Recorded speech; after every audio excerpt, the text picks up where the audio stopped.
Well, the Nairobi County government this morning made good on its promise to double the parking fee for private vehicles in the central business district to 400 shillings. But it was quickly stopped in its tracks by the High Court, which suspended the move after the Consumer Federation of Kenya challenged it to court. Meanwhile, public service vehicle owners have threatened to ground their vehicles should the county government persist in backing out of a negotiated fee.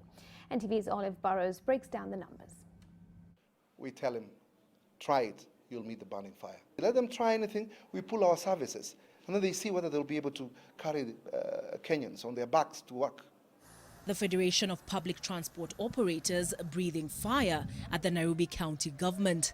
The incendiary, the increased parking fees. There was a situation that happened in 2015 that when we passed the finance bill. And the PSV went to court for actually the increments that which we did then, and they actually was thrown out. They went to court of appeal, also it was thrown out. On the line, there were a bit of some fees that which was given discounts but which was not within the law. There will be no more discount for such. 14 to 42 seaters are now required to pay 8,000 shillings per month for parking, up from 5,250, while PSVs carrying more than 42 passengers are now required to pay 10,000, up from 7,250. Governor Mike Sonko's government now stands accused of issuing decrees from an ivory tower without consideration for the commoner.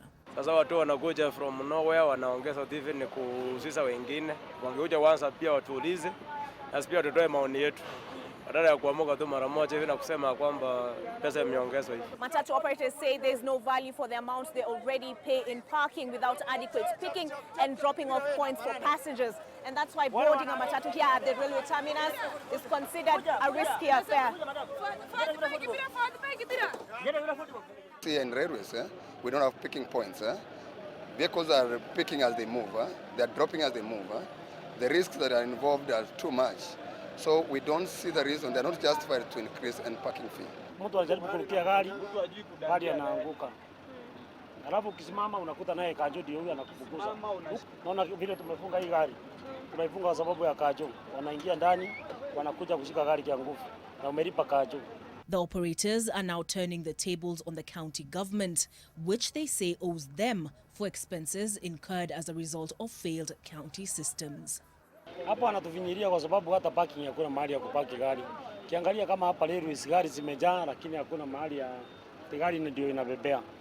Alafu tukitoka gari zinagongana, kiangalia gari zimegongana unapaka rangi leo kesho gari inakuwa imegongwa. If they were to democratically apportion areas of service, we would only be able to pay for 2 slots that they allocate us for over 100 vehicles. And we pay 400 shillings per slot for a day, not per vehicle that that plies in any route in Nairobi. Mike Sonko's government now faces resistance from 2 fronts. The Consumer Federation of Kenya having lodged an objection to the 400 shilling parking fee imposed on private vehicles in the central business district, persuading the court to temporarily suspend the increment pending the hearing and determination of their suit. Olive Burrows, NTV.